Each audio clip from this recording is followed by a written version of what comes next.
All right. You hear that real energetic intro right there, Steve, and that's because we're getting ready for the man himself, Mr. Steve Pockross. But I want to welcome everyone to the AdCast. This is the podcast for marketers and advertisers where we actually discuss, have discussions of businesses, marketing, and operating, and we talk to people who grow brands. And right on the line today, we have none other than Mr. Steve Pockross. Chris, give the man a round of applause, please. Awesome. So I want to give you guys just a little bit of an intro on Steve, and then I'll let Steve kind of take away for it. He's had a successful career, over 20 years in a startup and also Fortune 500 nonprofit experience in his role before even joining Verblio. And as a CEO, he's excited to expand upon the vision of the company's founders and provide a high-quality and fast, flexible source of developing high-quality content and marketing. Definitely a boss in the industry, none other than Mr. Steve Pockross. Steve, say hello to everyone for us on the AdCast. Hello, everyone. Awesome. Steve, for these folks who've never heard of you and never heard of Verblio, let's tell them exactly what Verblio is. Well, Verblio is a content creation marketplace platform. And what that means is we are a hybrid of a marketplace model of 3,000 highly curated writers that are highly vetted up front and then segmented into 40 different verticals. And we put that on top of a SaaS platform to get content creation done with high quality at scale. Mm-hmm. And we put all of that together to produce 80,000 pieces of unique content a year for our customers, which is about 1,000 active customers every month, mostly digital agencies. 80,000 pieces of content. That's a lot of content. You said you have over 1,000 different people. Now, when you started out, man, you started out in the Bay Area back in the day in the old tech scene, and then you moved out to Colorado before you became the CEO of Verblio. How does one get tapped on the shoulder to say they want you to now be the CEO of Verblio? How did I get hired as the CEO of Verblio? So it is pretty unique to get hired as the CEO from two founders for a company. We were about $2 million of revenue at the time. Mm-hmm. Usually you buy the company or something else is happening in the marketplace. I was in a pretty unique position. So I was part of one of the foundational marketplace plus SaaS companies, which is called LiveOps. And we started off pretty small and grew to about 20,000 home-based call center agents back in the early to mid 2000s. And I was about employee 30. We grew to about 450 people. We had a bench and $150 million of revenue per year. And we were really innovating this new model of what can you do if you have a marketplace of highly curated talent, and then you have access to great technology and an innovative business model. What can you do with it? Well, you can do some really profound things, and I think we're just scratching the surface of it now. So I had a pretty cool position at that company, one of my favorites ever, which was I was VP of Business Development and Strategy, which basically meant I get to take these two business models, put them together, and figure out new businesses to move into. So we created a partnership marketing business and a financial services business, and we created a lead generation business, and even in basically any sort of workforce that you wanted to put on a platform. We were trying to innovate how to use crowds at scale. And so I took all of that, and then I moved back to my hometown of Colorado when our second kid was on the way. Is a story that many San Franciscans have told in the past, that it's impossible to have children in that city. And I was trying to find my way in the Denver tech scene. And I felt super fortunate that at the time that the founders of Verblio, which was Scott Yates, who's a journalist turned entrepreneur, and he was really looking to find opportunities for other of his journalist brethren in the new economy. What are we going to do next? So he's really looking at the supply of workers as opposed to demand on the client side, which is a pretty unique take to start a company. It really flows through our culture. And the other was a technical co-founder named Wade Green. And they put it together, and they were looking for somebody who really has built this model, seen what it can do, and has a vision for where to take it, which was pretty cool. The CEO wrote the former CEO, Scott, wrote a very unique LinkedIn post. It said, looking for someone who's Colorado-based, has tech experience, scaling a company very rapidly, doing so on minimal budget because we're a bootstrapped company, has deep interest in marketplace and SaaS, and knows how to put all of that together. Well, they called you out, man, without even saying your name. How about that? I really hope I'm the only one, but either way, I'm the only one they found. So now you talked about them being bootstrapped. You have to have some crazy vision for the two guys who actually found it, for you to come in and say, like, hey, this is where we can be within the next 2 to 3 years. Not to mention you were bootstrapped, so you're not taking big Fortune $500. So how do you do that? What's the first thing you look at? Is that intimidating when you come in like that, Steve? Yes. And being a first-time CEO is even a little more intimidating. It's really helpful. The founders are incredibly supportive. Being bootstrapped is really different. It's a very different way to run a company. So I'd been in maybe 5 to 6 investor-backed companies where the mentality is very different. How big could I go? And then how much would I need in order to fund that growth versus what do I need to do for incremental progress? And then you're basically funding your company as a bootstrap company about 6 months behind when you really need those resources, because you have to eat what you kill and build out their business model. So I took a few approaches. One is I wanted to have a vision of where we were going. I wanted to differentiate ourselves from the marketplace, and that I think we're just, how do I say this? In most industries, marketplaces, I think, are only being understood for the value of doing scale and low cost. And I really think that we're missing the third tier, which is quality, which is, if you think about the business model in a different way, you should be able to achieve new things in the market that others aren't doing. And so the examples are like, you could think of Uber that way, which is you have availability of talent and it's always there and it's cheap, but it's about the commoditization of the people. So how do you use that to actually use skilled talent like writers to get there? And so you have to have that big vision to start with, and then you have to go all the way to the bottom, which is incrementally, what do I need to do to grow now? Right. And so I really focused on what I always consider is the most important pieces for starting off, which is expansion revenue. What else can I sell to my existing clients who already like me? Let's start from there. What else do they need? And then I can build the bigger product innovations later. Wow. So now, that's very interesting. But then you said like over 80,000 pieces, over 1,000 writers now, and you mentioned some of these other resources. So can people with doing those kind of numbers, can you still get quality content? You can, and I think it's going to be the evolution. I think this is what we're trying to do better, and I think there's many effective ways to do this. So one is, the most important thing for me is changing the dynamics of a marketplace. Okay. And so most marketplaces are created as, we're going to try to be as big as we can. We want as many people in here as possible, and that is going to define, how good we are. So you'll see so many marketplaces talking about, we have 10,000, 20,000, 100,000 workers. I think that's terrible. I think if you have that many workers, you're not paying attention to what's skilled about them and being able to curate them. I agree. So we kind of look at this as a different way. One is we want to be is to balance the right number of talented freelancers who are available, so that we have availability of the work, we can scale quickly. So we've had months where we scaled 20, 25, 30% in a month with that level of talent. But we also want to have enough control, so each writer is writing writing more pieces per writer than others. And it also gives us the widest breadth of verticals and kind of subject matter expertise that we can then apply to our different pools. So we have 40 verticals that we write to. My favorite example is that we have 40 verticals that we write for, but the 40th is other, and that's 52% of all of our clients. The other. So we can write for vertical niches, and we can also write for the long tail.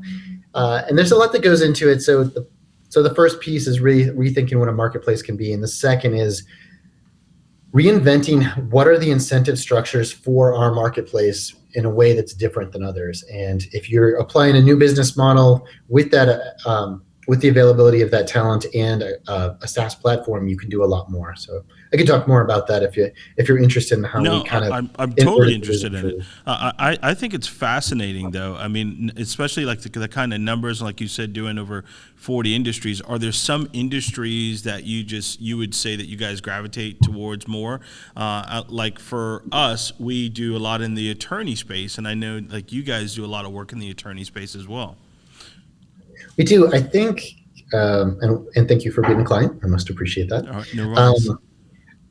We do write a ton for legal. We're really driven by our clients as far as where they want to take us. So there's kind of two ways to run a business like ours. We could build out a giant pool and basically say, right now we have over 100 legal writers in our pool that have proven that they can write for the legal industry. Mm-hmm. And then we have a pool of 10 attorneys that if our client's interested, we can have attorney editors as well.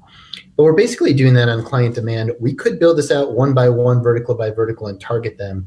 But we've been doing it much more in response to what our clients are pulling us towards. Got it. And I think it'll keep getting built out one by one. And they brought us into some seriously quirky businesses that we never thought we would be in, like writing about forklift technology. But you're an agency, you know how weird these things get. I do, Steve, don't I? So let's just say, like, with all these writers and the different types of content that you're able to write, let's just say if you get, kind of a unicorn writer who writes something perfectly, is there a way that you can say, you know what, I want that writer there again. I want to keep this writer around, because now it's almost like the written language. It becomes part of what that writer's putting out for that business. Can you hold on to a writer? We think so. So kind of. And I think kind of is the right answer that you actually want as a client. And that was kind of our rewriting of the business rules. Mm-hmm. So a few key tenets of the Verblio platform that are different that you're probably aware of, but most of your audience might not be. Right. One is that we changed the matching model that most marketplaces are more command and control or select, meaning that you put in your business the work that you would like the writer to do, and then the company chooses those people for who's going to do them. They're basically saying, hey, you need 5 of these delivered this week. Mm-hmm.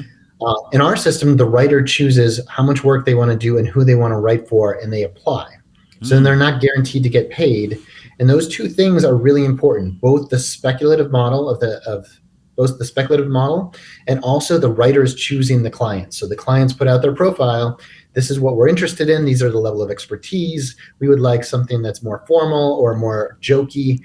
And the writers take a risk, and they basically apply for each one of those jobs. Wow. We think that has some powerful effects for our clients. One is the matching occurs really quickly. So mm-hmm. we're delivering content. I'm often told faster than anyone else in the industry by a lot, but generally a 1,000-word blog post is delivered within 48 hours if you are an existing customer. The first one might take a second, mm-hmm. But after you become an existing customer, we can do it faster. We can do it at scale, and it also takes a lot of the work out of the client's hands. So instead of you trying to review writers based on their profile, like you're going to Upwork and you're looking at what they look like and they have a resume, you're seeing exactly what they would write for your company, and is this a fit? And we think that's a benefit in multiple ways. One is you're judging a writer based on their product and what works for your company. Number one, we think it has some serious DEI importance as well, and that you're grading people based on, not on their profile, but based on their actual level of their work. And it saves you a ton of time. Like, who wants to go through a ton of writer profiles? Okay, so that was just the basic business model. I didn't actually answer your question. So then, how do they become your writer for life or be able to lock them in? So one of the other key principles of the Verblio platform is we believe in that you should have the right size team of writers. Mm-hmm. So you should have the writer that you like. Once that person posts something, you have a choice of accepting it or declining it. But once you accept it, if you liked it a lot, you can prefer them and basically put them into your team. Mm-hmm.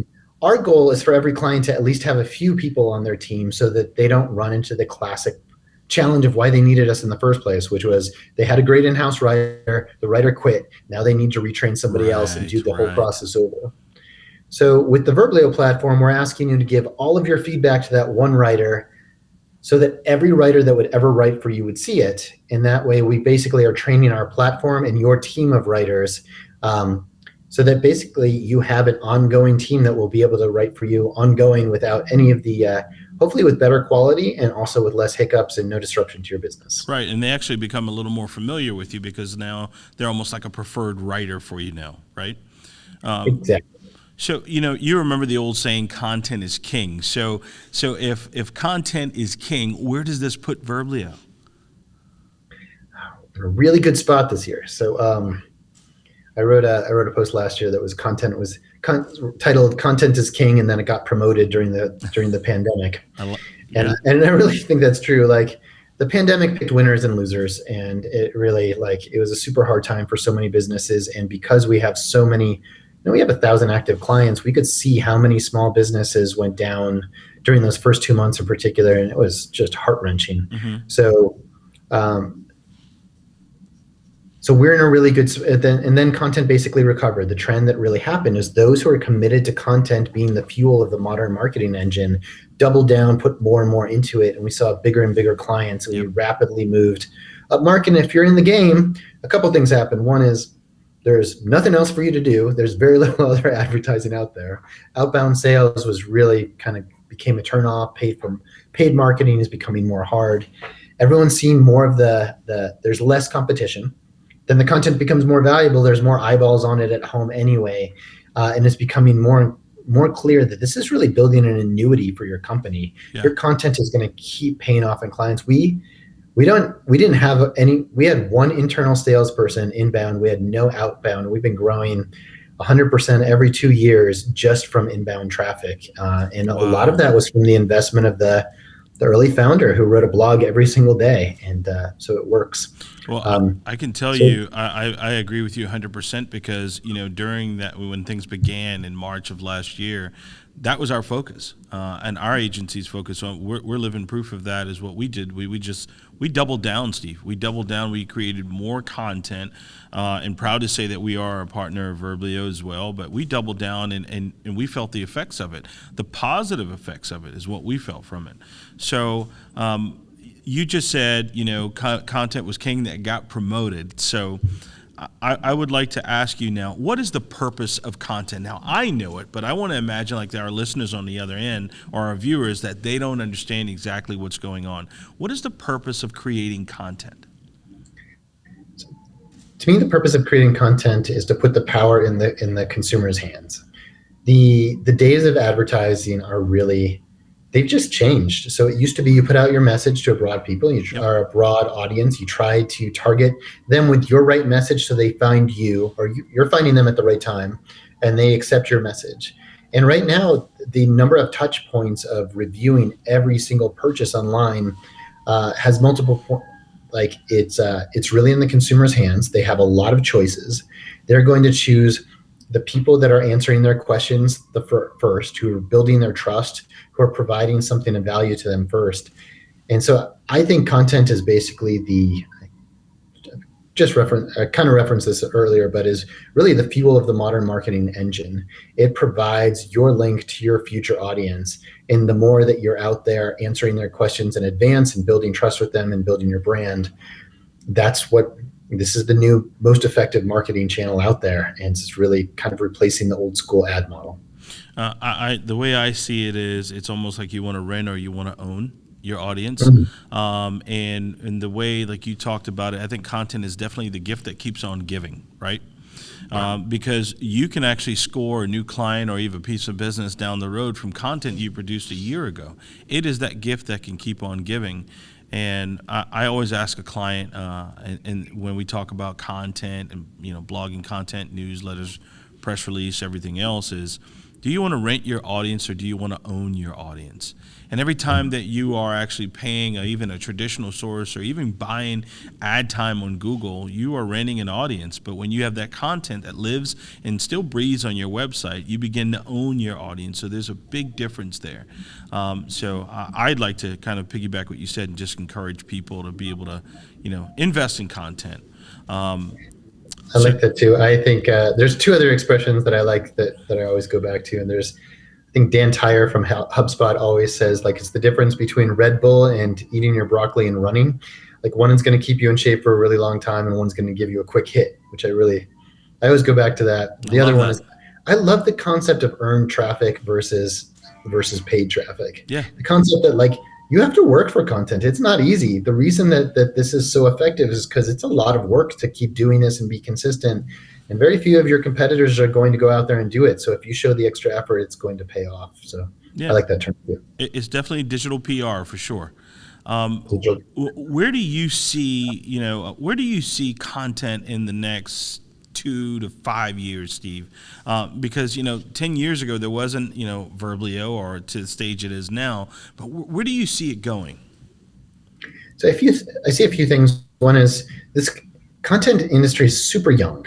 We're just at we're at such an early phase. I think people are getting like the companies that started off early are earning, are still paying those dividends from their early investment, just like Verblio is. But it really started off as an arms race, which was who could create the most quality. And to me, the next phase of the next 2 to 5 years is going to be a rush to quality. Of what does quality means will need to be defined, but whoever has the best content, which to me is the most educational and entertaining. I think entertaining has been really left off the content marketing greatest hits.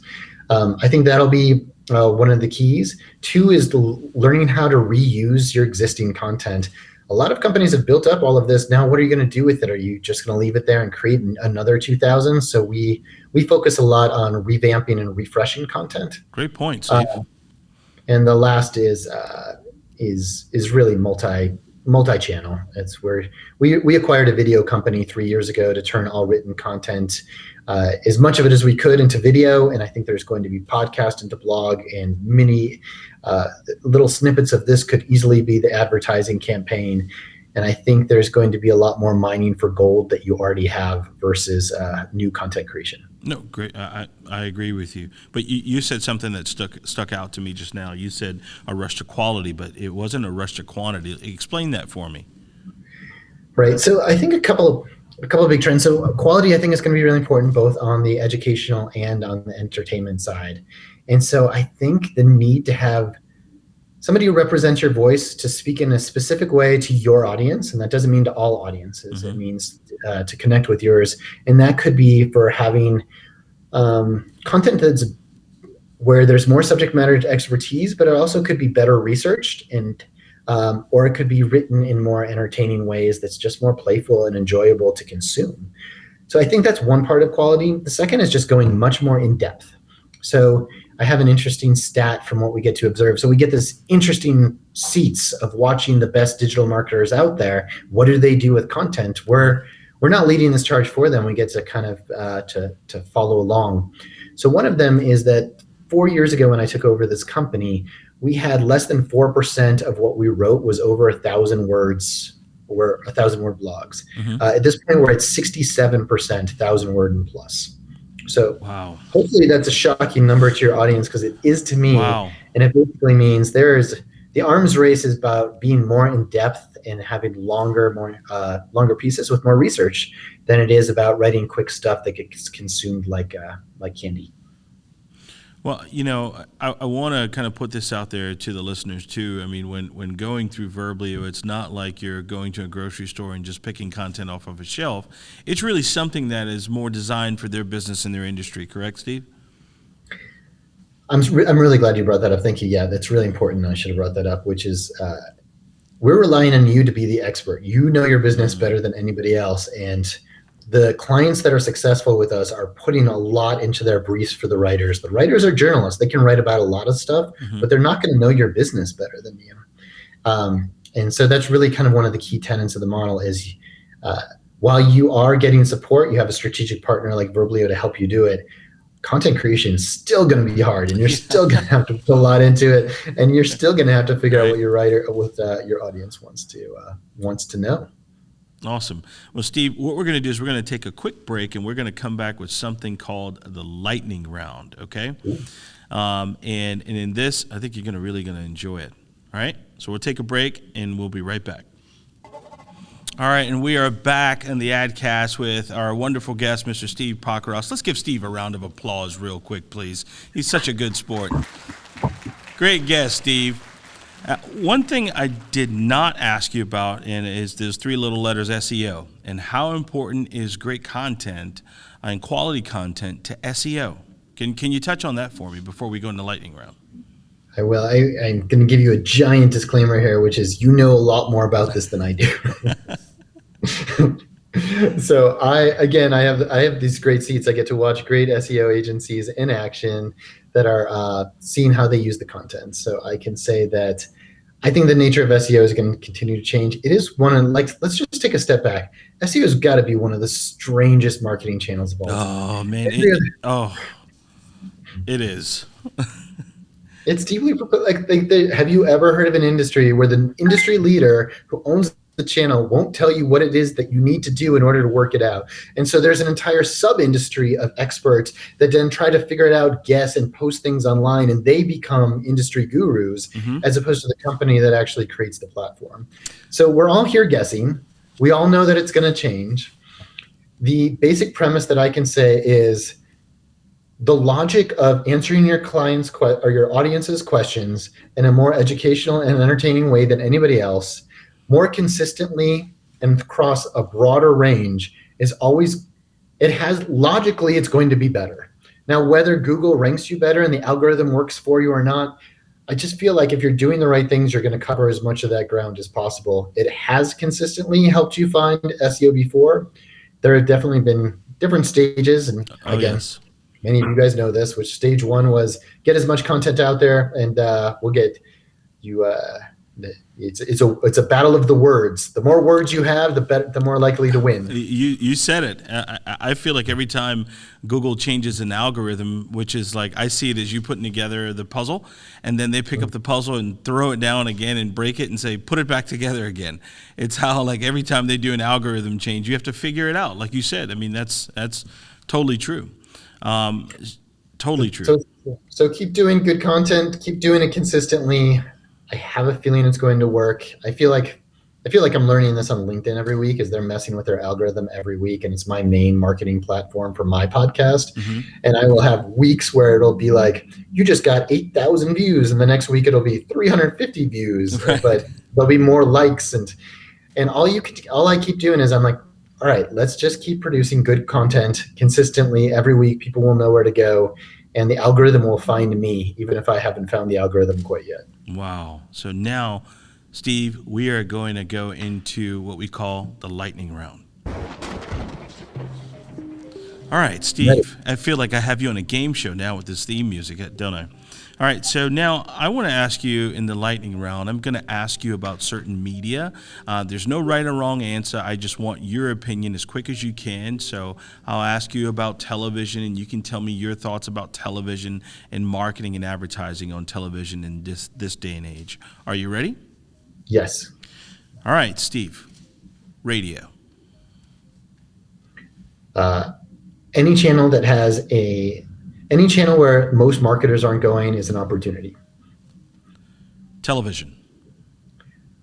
Only if you're the biggest, broadest, and have the most funding. Newspaper. There's still newspapers? Outdoor. Another opportunity like radio. People are just not going to, people aren't taking advantage of it nearly enough, and it's going to be one of those hidden gems where if you figure it out, you're going to have a key advantage that other people don't. But also really broad. Social media. Oh, so many different kinds.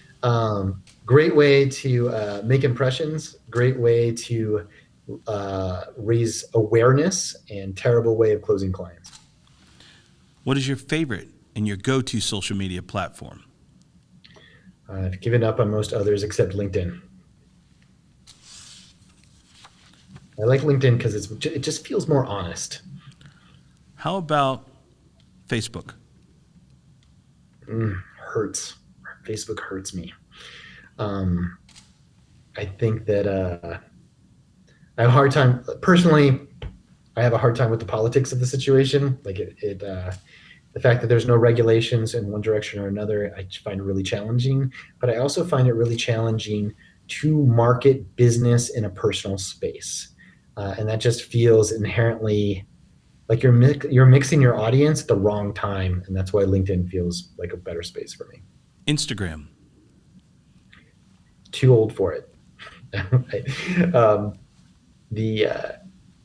I just don't use it. There's only so many you can do and keep up with and still have a job. LinkedIn. Love it. Love it. I think it's a really unique short-term opportunity for anyone who's not there. I think right now is going to be considered the heyday where people wish that they were there making connections for free before they start charging for so much of this. And like any social media platform in its heyday, I think it's going to go down eventually. And as a marketer, you're going to have to be adaptive and dexterous and use it while you can. But that's the place that I think is the most opportunity right now. And the last one, Google Ads. We don't. Google Ads is the place where tech companies go who got lots of funding for VCs to try to buy their audience for way too much money against their other competitors. Ladies and gentlemen, give a round of applause to Mr. Steve Pockross of Verblio. Steve, you have been an amazing guest, and we want to thank you so much for being a wonderful guest and giving us your time. And tell me, what's next for Steve, and how do people find you? Cool. I'm easy to find. I'm Steve Pockross. I'm on LinkedIn. I also have my podcast is Yes and Marketing. We're on all major platforms. It's kind of a liberal, artsy, big picture view of marketing inspiration can come from anywhere. Mm-hmm. And our company is at verblio.com, verblio.com. And we're a writing company. We try to make it really fun and engaging to read. So come check it out.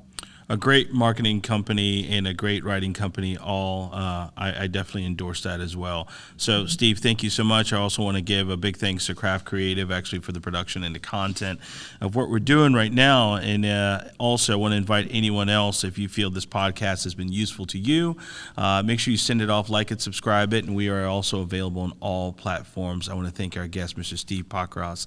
Steve, have an amazing day. Thanks so much, Eric. Is the AdCast.